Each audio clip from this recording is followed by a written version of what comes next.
गुरुहरू पनि र सम्पूर्ण साथीहरू सबैमा हार्दिक नमस्कार। अब आजको यति के भन्ने के नभन्ने होइन, अब यो अलिकति विषयवस्तु जुन बहस यहाँले सुरु गर्नुभयो यो सुरुवात चाहिँ एकदम प्रशंसायोग्य छ।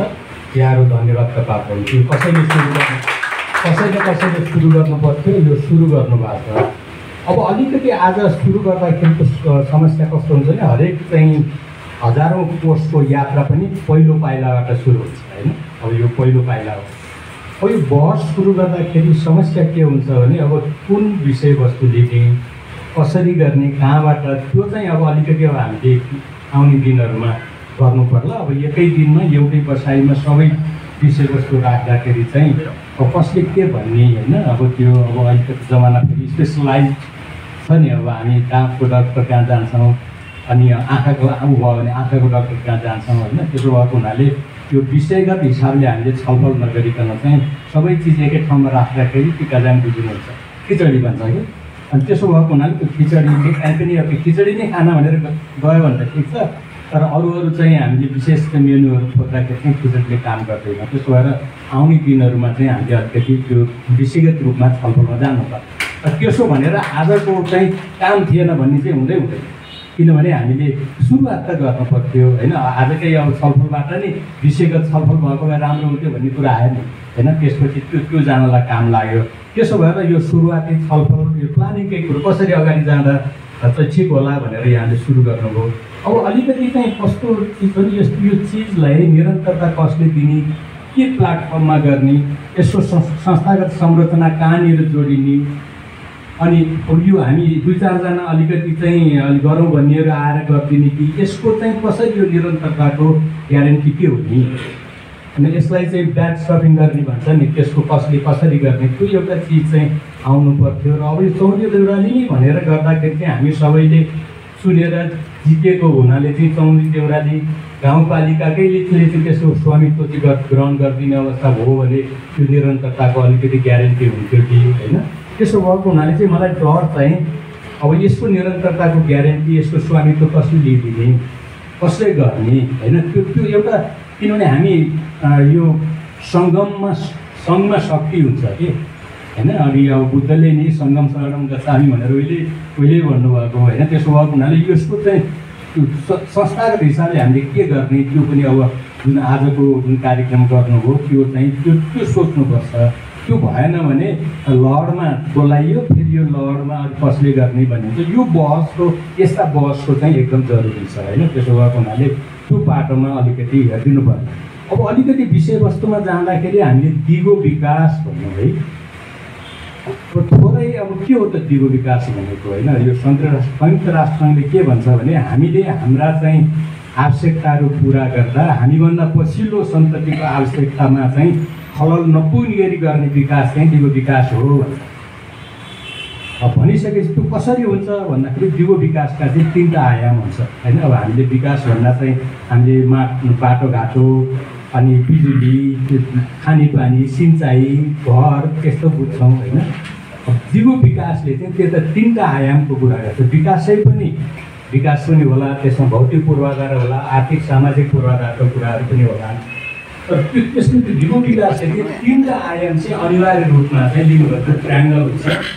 अब त्यो ट्रायङ्गलमा चाहिँ त्यो अब हामीले अर्थतन्त्रको आर्थिक विकासको कुरो पनि हुन्छ, अनि त्यो सँगसँगै हाम्रो वातावरणीय विकासको कुरो पनि हुन्छ होइन। अनि त्यो सँगसँगै हाम्रो चाहिँ अब इनर्जीको, इन्भाइरोमेन्टको र इकोनोमीको तिनटैको ट्रायङ्गलबाट चाहिँ विकासमा लानुपर्छ भन्छ होइन। त्यस कारण चाहिँ हामीले विकासको कुरा गर्दा सर्वाङ्गीन विकासका कुरा गर्छौँ।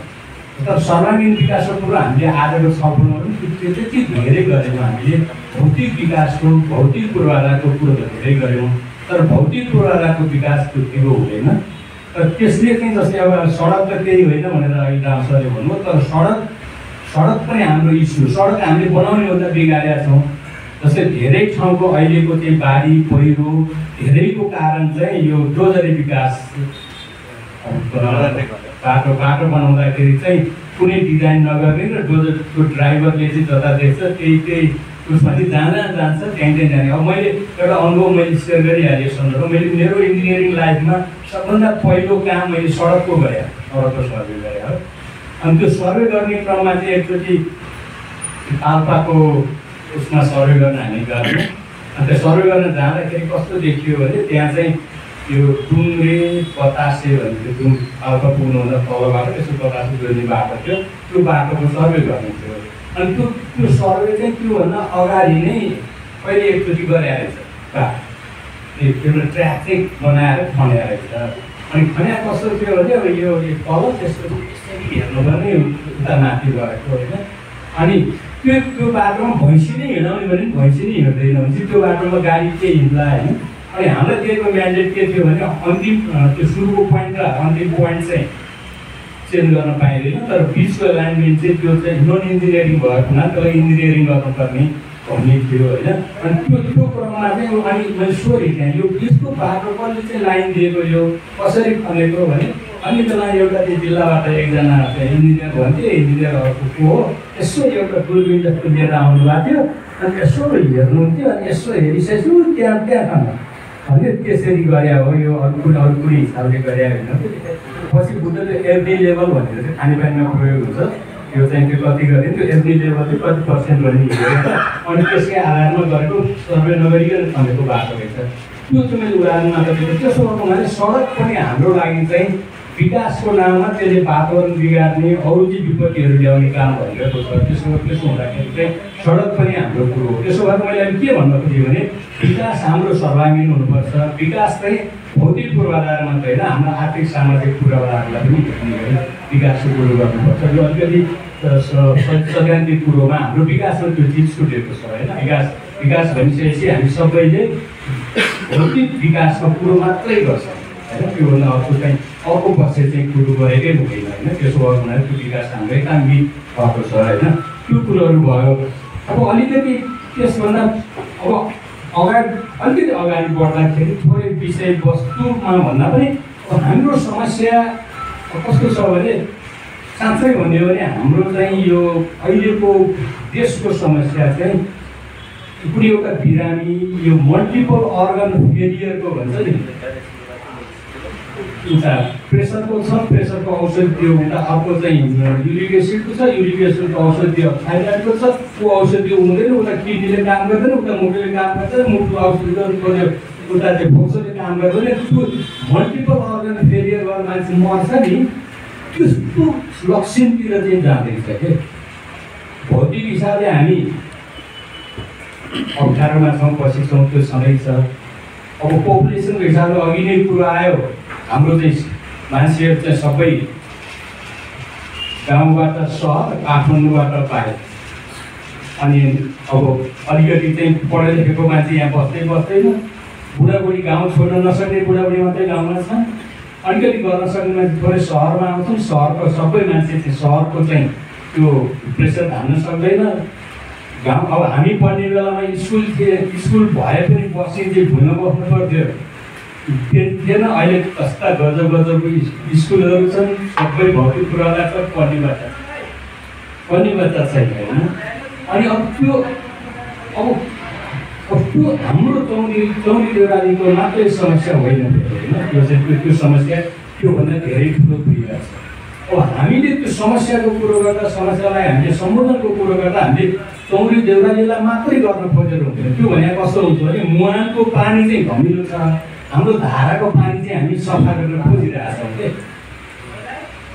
होइन। अब त्यो मुहान नै सफा गरेर मुहानबाटै चाहिँ धमिलो पानी पाइपमा छिर्न दिएन भनेको अनि हाम्रो घरको पानी सौम्लो छ।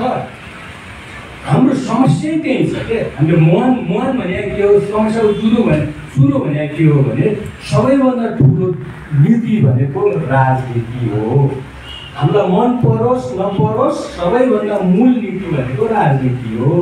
राजनीति सफा भयो भने सबै चिज सफा हुन्छ। अहिले बिग्रेको सबै चिज बिग्रेको कारण चाहिँ राजनीति धमिलो हो। राजनीतिलाई सफा गर्ने कोही भयो। अनि के समस्या भइदियो भने नेपोलियनले कि कसले पनि भनेको छ कि किनभने हामी सबै अरूलाई राजनीतिलाई गाली गरेर त्यो खराब हो भनेर सबै चाहिँ अलिकति बुझ्ने मान्छे चाहिँ बाहिर बसेपछि त्यो चाहिँ कसले गर्छ त? त्यो त मूर्खले गरेको नि। अब हामी बुद्धिमान भएर मूर्खद्वारा शासित हुन राजी भएका छौँ क्या, त्यो मिलेन भनेपछि त राजनीति खराब हो भनेर बुझ्नेहरूले राजनीतिलाई सफा गर्नु पऱ्यो। अहिले नभएको चिजै अनि समस्या कस्तो छ भने अब पढ्ने मान्छे अलिकति राम्रो पढ्नेले चाहिँ राजनीति गर्नु हुँदैन भन्ने है त्यो एकातिरको एक्सपिरियन्स छ होइन। अनि राजनीति गर्ने चाहिँ के गर्ने, म जम्मै जान्दछु, सबै बुझ्छु क्या, मलाई जम्मै थाहा छ होइन। म डक्टर पनि हो, म इन्जिनियर पनि हो, म के हो, सबै चिज मै हो होइन, सबै मलाई आउँछ। यी विशेषज्ञहरूसँग किन कुरो गर्नु पर्छ? अनि बुझ्नेहरू चाहिँ यी फोरीहरूसँग पुरै गर्न हुन्न भने पर बस्ने होइन। अनि जसले जसलाई बुझेकै छैन बुझ्नुपर्ने चाहिँ मलाई जम्मै आउँछ, यिनीहरूसँग यिनीहरूलाई ल्यायो भने त अब यी सबै बुझ्ने अलिकति जाने स्कुलमा पनि फर्स्ट बेन्चरहरू हुन् होइन। अब अन्त पनि अलिकति बुझ्ने हुन्, यिनीहरूसँग सँगै बस्यो भने त यिनीहरूले हामीलाई डोमिनेट गरिदिन्छ। अनि यो सुपरियोरिटी कम्प्लेक्स र इन्फेरियोरिटी कम्प्लेक्स अलि पढ्ने अनि बुद्धिजीवीहरू चाहिँ सुपरियोरिटी कम्प्लेक्स छ, किनभने उनीहरू चाहिँ म सबै जान्दछु भन्ने छ होइन। अनि अर्को चाहिँ त्यो जो चाहिँ मूर्खहरू छन्, ब्राकेटभित्रको मूर्ख होइन, अथवा इन्भर्टर कमाभित्रको मूर्खहरू जो तर हामी शासित छौँ होइन। अनि उनीहरू चाहिँ के छ, उनीहरूको इन्फेरियोरिटी कम्प्लेक्स। इन्फेरियोरिटी कम्प्लेक्स भन्दा हामी त पढाइ लेखाइमा अलिकति चलाक त होइनौँ, हामी त्यति धुनी होइनौँ। त्यस कारण चाहिँ यिनीहरूलाई त्यति बेलादेखिको चाहिँ अहिले चाहिँ बदला लिनुपर्छ होइन। स्कुलमा पढ्न नसके अथवा के होला होइन, त्यो सबै चिजको बदला लिनुपर्छ। यिनीहरूलाई त हामीले त पजाउने हो, यिनीहरूलाई त राम्रो ठाउँ गर्ने। अनि कसरी हुन्छ विकास? चाइना हेरौँ न, चाइना हेऱ्यो भने त्यहाँ चाहिँ जो जति चाहिँ अलिकति चाहिँ हाई लेभलको पोस्ट र अलिकति नीति निर्माण तहमा जान्ने बुझ्ने इन्जिनियरहरू नै धेरै छन्। थुप्रै त्यो पोजिसनहरूमा धेरैजना इन्जिनियरहरू छन्। इन्जिनियर भनेर इन्जिनियर बाहेक अरू चाहिँ बुझ्दैनन् भन्न खोजेको होइन होइन। बुझ्ने विशेषज्ञहरू छन्। अनि विशेषज्ञहरू भएर विशेषज्ञले नीति निर्माण गर्न पायो भने भनौँ न, एउटा डक्टरले स्वास्थ्य नीति बनाउनु पऱ्यो, डक्टरले जति अरू त नन डक्टर त बुझ्दैन नि होइन। अब त्यो अब यातायातको यातायातकै इन्जिनियर भयो भने यातायातको कुरो बुझ्ला, शिक्षाकै मान्छे हो भने शिक्षाको कुरो बुझ्ला होइन। त्यो हुनु पऱ्यो क्या, त्यो छैन। त्यो नभइसकेपछि त समस्या हो होइन। त्यसो भएको हुनाले हाम्रो चाहिँ समस्या त्यहाँबाट सुरु भएको छ। त्यो इन्टरभेन्सन पनि त्यसरी जानुपर्ने हुन्छ। अब अलिकति हामीले कुरो गर्दा चाहिँ के किन चाहिँ थोरै हामी चौरी देउरालीको कुरो मात्रै अहिले समस्या होइन क्या।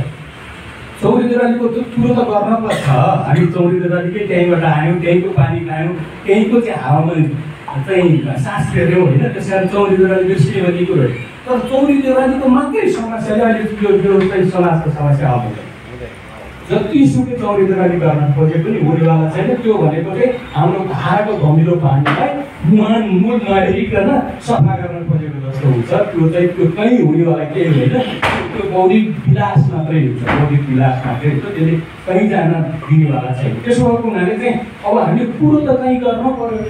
अब हुँदैन भनेर कतै कुरो नगरेर त भयो। त्यसरी यस्ता वर्षहरू चाहिँ त्यो यहाँले सुरु गर्नु भएको छ। यो चाहिँ यो गर्नुपर्ने चिज हो। तर यसलाई अब निरन्तरता कसरी दिने, यसको चाहिँ स्वामित्व कसरी लिने भन्ने कुरो चाहिँ अलिकति यो प्रश्न चिन्ह हो। त्यो प्रश्न चिन्हलाई चाहिँ अलिकति हामीले यसलाई बनाउनु पर्ला। र यो हामीले अब आगामी आउने बेलाहरूमा चाहिँ अब नियमित रूपमा फेरि त्यो समस्या भनेको कसले चाहिँ त्यो लजिस्टिक्स कसले गरिदिने, कसले बोलाउने, कसले फलोअप गर्ने, अहिले कार्यक्रम गर्ने यतिकै गर्न कम गाह्रो छ। कतिजनालाई फोन गर्नु पऱ्यो होला, कतिजनालाई फलोअप गर्नु पऱ्यो होला।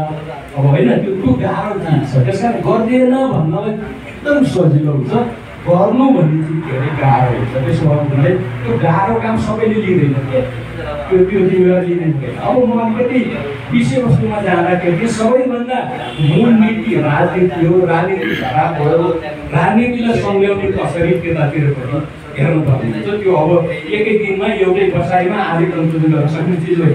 अब दोस्रो चिज चाहिँ हाम्रो सबैभन्दा बिग्रेको कामबाट छ भने शिक्षाको कुरो धेरै गऱ्यो, शिक्षाबाटै बिग्रेको छ। शिक्षा, घरको शिक्षा औपचारिक र अनौपचारिक दुवै ठाउँबाट बिग्रिएको छ कि। पारिवारिक रूपमा पनि हामीले त्यो कसरी चाहिँ एउटा चाहिँ राम्रो चाहिँ सन्तति चाहिँ उत्पादन गर्ने, कसरी राम्रो वर्कफोर्सहरू चाहिँ समाजलाई दिने भन्ने परिवारमा पनि त्यो घर चाहिँ त्यो पनि स्कलिङ हो। औपचारिक शिक्षा त झनै स्कलिङ हो। औपचारिक शिक्षाले खालि चाहिँ सर्टिफिकेट बाँड्ने, सर्टिफिकेट दिने, सिप सरले भयो सिप सिकाउने हाम्रो शिक्षै भयो। शिक्षालाई सिप, रोजगारी र त्यसपछि अरू चिजहरू उत्पादनमा जोड्ने चिज त हाम्रो हुँदै भएन। त्यो नभएपछि चाहिँ सबैभन्दा जडै त्यहीँबाट सुरु हो। त्यसपछि त्यहाँबाट अब त्यसपछि सुरु कहाँ आउँछ भने चुना सरले भन्नुभयो, म चाहिँ आधारसहित भन्छु, त्यो जबरजस्ती गरेर मान्छेलाई बाहिर पठाउन नदिने नियम बनाउँ भनेर त्यो कुरो होइन होला। बसाइ सराई भन्ने चिज पनि हाम्रो यो मानव विकासको क्रम जे जति विकास भयो यो बसाइ सराईबाटै भयो। समाज विकासको क्रम नै बसाइ सराईबाट भएको। हामी चाहिँ अब समुद्रमा पानीबाट उत्पत्ति भयो, अमिलोबाट उत्पत्ति हुँदै आएपछि हामीबाट त्यसपछि चाहिँ बिस्तारै उभयचर हुँदै समुद्रको किनारतिर छन्। अनि किनार हुँदै हुँदै चाहिँ मान्छेहरू बसाइ सर्दै सर्दै नयाँ ठाउँहरू खोज्दै विकास गर्दै। अनि एउटा कुरो चाहिँ इस्लामिक चाहिँ एउटा हबीले के कुरो देखाएको छ भने जुन समाज अन्त कतै नगइकन एकै ठाउँमा बसेको छ र अर्को समाज चाहिँ त्यो ठाउँबाट बाहिर गएर बसाइ गरेर अर्को ठाउँसँग चाहिँ घुलमिल भएर बसेको छ। त्यो दुईटाको अध्ययन गर्दाखेरि के पाइयो भने समाज भनेको चाहिँ अर्को समाजसँग, अर्को संस्कृतिसँग, अर्को भाषासँग चाहिँ घुलमिल भइसकेपछि त्यसबाट मिक्स भएर आएको, मिश्रणबाट आएको समाज चाहिँ बढी उन्नत हुन्छ।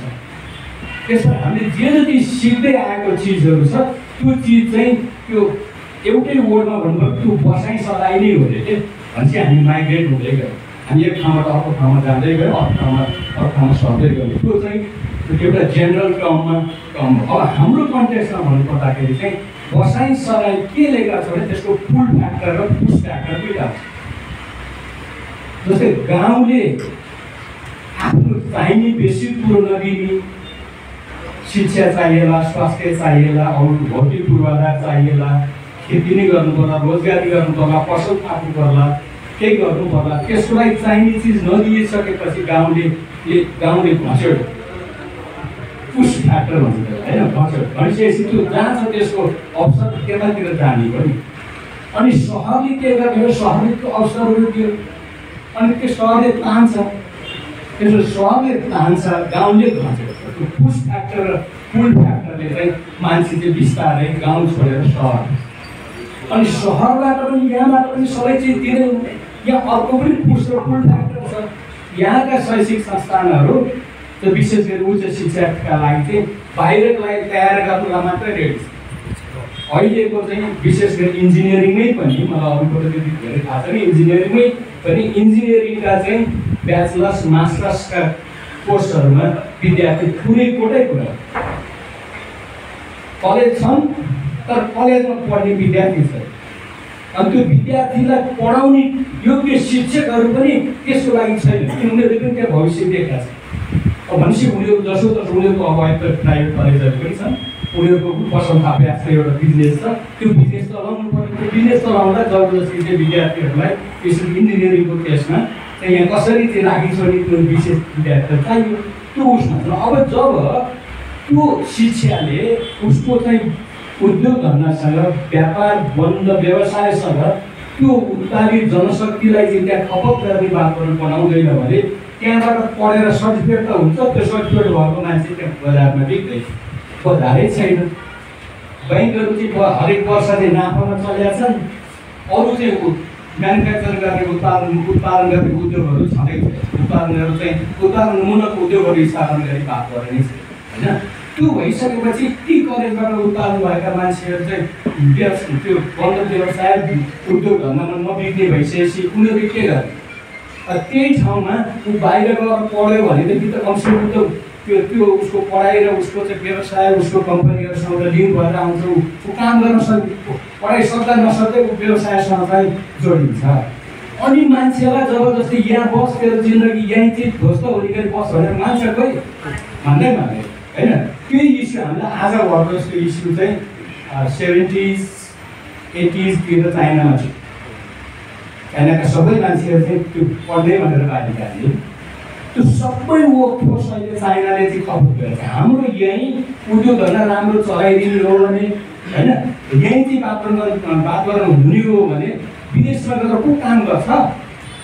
कसैलाई रहर हुँदैन नि। आफ्नो घर चाहिँ गाउँघरमै काम गरौँ, यहीँ काम गरौँ भने रहर सबैलाई हुन्छ। त्यो वातावरण यहाँ नभइसकेपछि, शिक्षाले त्यो चिजको व्यवस्था नगरेपछि, हाम्रो राजनीतिले त्यसको व्यवस्था नगरेपछि हामीले जबरजस्ती कसैलाई बाहिर पठाउन रोकेर हुन्छ? हुँदैन नि। त्यसो भएको हुनाले अब एउटा त अनावश्यक रूपमा गर्ने चिजहरू त्यो कन्ट्रोलै गरेर गरिदियो, सैनिक शासनै लगाइदियो भने त केही उपाय लाग्यो। तर मान्छेलाई स्वतन्त्रता दिने हो भनेदेखि त्यो यहाँ चाहिँ त्यो हाम्रो पुस फ्याक्टर र पुल फ्याक्टरको कन्ट्रोल गर्नुपर्ने हुन्छ कि। जस्तै अब युरोपतिर चाहिँ जति चाहिँ सुविधा छ सहरको केन्द्रमा हुन्छ त्यतिकै सुविधा गाउँसम्म 2 घर छन् भने त्यहाँसम्म चाहिँ सार्वजनिक बस पुर्याइदिएको होइन। सबै चाहिँ त्यो भइसकेपछि सुविधाहरू पुर्याइदियो भने मान्छेहरू त्यहाँ जान्छ। त्यसो भएर हामीले त्यो चिजमा जानुपर्छ। अब ऊर्जाको कुरो गर्न मलाई बोलाउनु भएको, ऊर्जाको कुरो नगरेको हुँदैन होइन। अब ऊर्जा चाहिँ यो अर्थतन्त्रको सबै ठाउँमा हाम्रो जसरी हामी बाँच्नलाई हाम्रो शरीरमा रगत हुन्छ, रक्त सञ्चार हुन्छ, अक्सिजन हुन्छ, ऊर्जा भने त्यही। आजको जमानामा हामी सबैसँग मोबाइल छ। त्यो चार्ज गर्नु पऱ्यो, ऊर्जा चाहिँ होइन। बिहान सबै खाना खाएर आयौँ, घरै खाना जानुपर्छ, अन्त खाना पकाउनु पऱ्यो, ऊर्जा चाहियो होइन। अब गाडी, अब बाइक, मोटरसाइकल, बस दिँदै चढेर आयौँ, त्यो चढेर आउनुपर्छ, त्यहाँ ऊर्जा चाहियो। त्यस कारण ऊर्जा सबै ठाउँमा छ र ऊर्जा नहुने हाम्रो क्षेत्र छैन। ऊर्जा बिना हामी अब रहन सक्दैनौँ होइन। त्यसो भएको हुनाले चाहिँ ऊर्जाको कुरो चाहिँ अब धेरै महत्त्वपूर्ण छ। अब हाम्रो कन्टेक्स्टमा भन्नुपर्दा ऊर्जाको कुरो अब मैले अब ऊर्जा मन्त्रालयसँगै आफैले पनि काम गरेँ, अहिले पनि ऊर्जा मन्त्रालयसँग काम गर्छु। नीतिगत रूपमै हामीले सरसल्लाहहरू दिनुपर्छ मेरो कामकै हिसाबले पनि। म अब करिब 30 वर्षदेखि चाहिँ ऊर्जा क्षेत्रमै छु। अनि त्यहाँ अहिले मलाई खर्चेको कुरो के छ भने ऊर्जा भनिसकेपछि ऊर्जा आपूर्तिको कुरो मात्रै हुन्छ। भनेको कति मेगावाट हाइड्रो पावर बनाउने, जलविद्युतहरू बनाउने, कति किलोमिटर ट्रान्समिसन लाइन बनाउने, कति किलोमिटर वितरण लाइन बनाउने, प्रसारण वितरण लाइनहरू बनाउने, कति घरधुरीमा चाहिँ त्यो बिजुली पुर्याउने भन्ने कुरो मात्रै हुन्छ। त्यो योजना त्यहाँभन्दा उता हुन्छ। तर ऊर्जा, दिगो ऊर्जाको चाहिँ 2टा पाटो हुन्छ। हामीले सस्टेनेबल एनर्जी भन्छौँ, त्यसको 2टा पाटो हुन्छ। 2टा पाटोले के भन्छ भने ऊर्जा आपूर्ति र ऊर्जा उपयोग त्यो उत्तिकै जरुरी हुन्छ। त्यस कारण अब जस्तै मेरो घरमा बिजुली आयो होइन, अब जस्तै कि हामीले धेरै जसोले के भन्छौँ भने अझै पनि नेपालमै अब अहिले हाम्रो चाहिँ अब भनौँ 34-35 सय चाहिँ झनै पुग्न लाग्यो। र अब केही वर्षपछि चाहिँ अब जस्तै अस्ति मात्रै ऊर्जा मार्केटले 28,500 पुर्याउने 2020सम्म अब 10 वर्षभित्र भनेर भनेको छ होइन। तर त्यसले के भन्दैन भने जस्तै हाम्रो चाहिँ अहिले करिब 400 किलोवाट आवर एउटा व्यक्तिले एभरेजमा 1 वर्षमा 400 चाहिँ युनिट खपत गर्छ भन्ने हाम्रो तथ्याङ्क छ होइन। तर के अब अहिले 1500 पुर्याउने भनेर त्यहाँ भनेको छ होइन। त्यो 1500 कसरी पुग्छ त? 1500 पुग्नको लागि त त्यसको लागि चाहिँ हाम्रो वितरण पूर्वाधारहरू हुनु पर्ला, त्यसको लागि त्यही अनुसारको उद्योग धन्दाहरू विकास गर्नु पर्ला, त्यही अनुसार चाहिँ मैले चाहिँ विद्युत उपभोग गर्न सक्ने बेला चाहिँ अप्लायन्सेसहरू, मसिनहरू बनाउनु पर्ला, त्यही अनुसारको मेरो त्यो क्रय शक्ति पनि वृद्धि गर्नु पर्ला। त्यो भन्ने बित्तिकै त्यो चिज चाहिँ अहिले 400बाट 1500 पुर्याउने कुरो चाहिँ त्यो पूर्वाधार बिना, त्यो आर्थिक, सामाजिक र भौतिक सबै पूर्वाधार हुन्छ, त्यो पूर्वाधार बिना त्यो सम्भव छैन। त्यसकारण चाहिँ ऊर्जाको विकास भनेको चाहिँ समष्टिगत चाहिँ विकास हुनुपर्छ। त्यसको चाहिँ त्यो एउटा त्यो सिस्टम अप्रोच भन्छ कि एउटा प्रणालीगत रूपमै त्यसको विकास हुनुपर्छ भने चाहिँ त्यसको चाहिँ सुरुदेखि अन्त्यसम्म, उत्पादनदेखि खपतसम्म र ती सबै चिज अर्थतन्त्रसम्म चाहिँ विकास हुनुपर्छ। अनि हाम्रो कस्तो छ भने हामी उत्पादन गऱ्यौँ, तर अब फेरि कहिलेकाहीँ चाहिँ हामी निर्यातको लागि इन्डियामा चाहिँ पठाउनको लागि, अन्त पठाउनको लागि चाहिँ भुटानको मोडलको कुरा गर्छौँ होइन। भुटानले चाहिँ आफूले चाहिँ जलविद्युत उत्पादन गरेर इन्डिया पठाएर आफ्नो चाहिँ जिडिपीको कुल राष्ट्र उत्पादनको चाहिँ ठुलो हिस्सा चाहिँ उसले कमाइरहेछ, ऊ धनी भइरहेछ, त्यसैको आधारमा माथि पुगिरहेछ भन्छ। त्यो पनि अलिकति ट्विस्टेड चाहिँ सत्य हो क्या, त्यो अलिकति बङ्ग्याइएको सत्य हो। कस्तो एउटा के भन्छ भने म ऊर्जा अर्थशास्त्रको पिएचडी नै ऊर्जा अर्थशास्त्रमा हो। ऊर्जा अर्थशास्त्रको विद्यार्थी भएको हुनाले के भन्छ भने $1 चाहिँ ऊर्जाको उपयोगमा अर्थतन्त्रमा खर्च गर्यो भने त्यसले $19 चाहिँ त्यसले रिटर्न दिन्छ। $1 बराबर के हामीले इन्डियामा बेच्यौँ भने त्यो $1 पैसा मात्रै आयो। तर त्यही $1 बराबरको चाहिँ बिजुली हामीले हाम्रो नेपालभित्र अर्थतन्त्रमा चाहिँ इन्जेक्ट गर्ने हो भने त्यसले $19 को चाहिँ रिटर्न दिन्छ। त्यो कसरी हुन्छ भन्नुहुन्छ भने अब बिजुली देशभित्रै उपभोग गर्ने भन्ने चिज त त्यसको लागि त अघि मैले भने पूर्वाधारको कुरो चाहियो। त्यो बिजुली दिइसकेपछि त्यो बिजुली कहाँ उपयोग गर्ने, उद्योग धन्दामा उपयोग गर्ने होला होइन, अथवा कुनै बजार व्यवसायमा गर्ने होला। अनि त्यो व्यवसायमा गर्ने मान्छेहरूले आफूले चाहिँ उनीहरूले तलब पाउँछन्, त्यो तलबले उनीहरूका बच्चाहरूले स्कुलमा पढ्लान्, त्यसमा अर्को कन्ट्रिब्युसन हुन्छ। उनीहरू चाहिँ बिरामी हुन्छन्, उनीहरू हस्पिटल जान्छन्, त्यसमा अर्को कन्ट्रिब्युसन गर्छन्। त्यसो भएर ऊर्जाको चाहिँ हामीले हाम्रो भनौँ न दीर्घकालीन सोच भनेको हामी आफैले त्यसलाई चाहिँ प्रयोग गर्नुपर्छ। अनि एउटा तथ्याङ्क यहाँलाई के भन्छु भने हाम्रो अहिले 400 युनिट प्रति व्यक्ति प्रति वर्षको बिजुली खपत छ। एउटा मिनिमम लेभलको चाहिँ स्तरमा पुग्नको लागि चाहिँ अहिलेको अन्तर्राष्ट्रिय लेभलमा जाँदाखेरि 2000 युनिट चाहिन्छ एउटा व्यक्तिलाई 1 वर्ष। हाम्रो अहिले 400 छ भनेपछि हामीले कति गुणा त्यो बढाउनु पर्ने हो? मिनिमममा पुग्न पनि 5 गुणा हामीलाई हाम्रो भित्रै खपत गर्ने, निर्यातको कुरो गरिनँ मैले होइन, हाम्रो भित्रै खपत गर्नलाई हामीले 5 गुणा बढी हामीलाई बढाउनु पर्ने छ। अर्को तथ्याङ्कले के भन्छ भने एउटा एभरेज लेभलको चाहिँ लिभिङ स्ट्यान्डर्ड मेन्टेन गर्ने हो भने मिनिममको लागि चाहियो 2000। एभरेज लेभलमा पुर्याउने भने त्यहाँ 4000 युनिट किलोवाट आवर हामीले युनिट भन्छौँ। युनिट भनेपछि धेरै बुझ्छौँ हामीले होइन, कति अब हरेक महिना चाहिँ हामीले कति दिनको बिजुली बेच्छौँ भन्छ, त्यो हामीले बुझ्नु चिन्छ। त्यो भनेको किलोवाट आवर होइन, त्यो 4000 किलोवाट आवर 4000 युनिट प्रति व्यक्ति प्रति वर्ष भएपछि मात्रै एउटा एभरेज लेभलको चाहिँ लिभिङ स्ट्यान्डर्ड एभरेज लेभलको निड पुर्याउन सकिन्छ। भनेपछि कति गुणा बढी हुनु पर्यो? 400बाट 4000मा जाने भनेको 10 गुणा बढाउनु पऱ्यो होइन। भनिसकेपछि हाम्रो सप्लाईमा पनि त्यही हिसाबले बढाउनु पऱ्यो। हाम्रो अब त्यो 4000 युनिट भने विद्युत प्राधिकरणले कति उत्पादन गर्यो भन्नेसँग मात्रै सम्बन्धित होइन, त्यो हामीले कति खपत गऱ्यौँ भन्नेसँग सम्बन्धित हो। हाम्रो चाहिँ मिटरबाट कति चाहिँ हामीले बिजुली लिएर एउटा घरले, एउटा उद्योगले, एउटा स्कुलले, हस्पिटलले, एउटा चाहिँ एन्टरप्राइज भनौँ न, एउटा चाहिँ व्यवसायले कति लिएर कति खपत गर्यो भन्ने कुरो हो नि। त्यसो भएको हुनाले त्यो समष्टिगत रूपमै ऊर्जाको विकास गर्ने गरी चाहिँ हामीले जानुपर्छ। ऊर्जा बिजुली निर्यात गरेर होइन कि बिजुली आफ्नै देशभित्र चाहिँ खपत गरेर त्यसले चाहिँ हाम्रो अर्थतन्त्रलाई, हाम्रो चाहिँ समग्र रूपमा चाहिँ समाजलाई चाहिँ माथि लैजाने भन्ने हुन्छ। त्यो सँगसँगै यो ऊर्जाका विद्यार्थीहरूले एउटा चिज के पढ्छन् भने ऊर्जा भर्याङ भन्ने हुन्छ। इनर्जी ल्याडर भन्छौँ हामी, त्यो ऊर्जा भर्याङ भन्ने हुन्छ। ऊर्जा भर्याङले के भन्छ भने ऊर्जा भने चाहिँ अब मैले भने हामीले भनेको ऊर्जा भने यो बिजुली, मट्टितेल, डिजेल, यो पेट्रोल, ग्यास मात्रै होइन, कोइला मात्रै। ऊर्जा भनेको यो सृष्टिको एकदम यो भनौँ समाज विकासको धेरै प्रारम्भिक चरणबाटै हामीले जसको लागि हामीले ढुङ्गामा चकमक लगाएर चाहिँ त्यो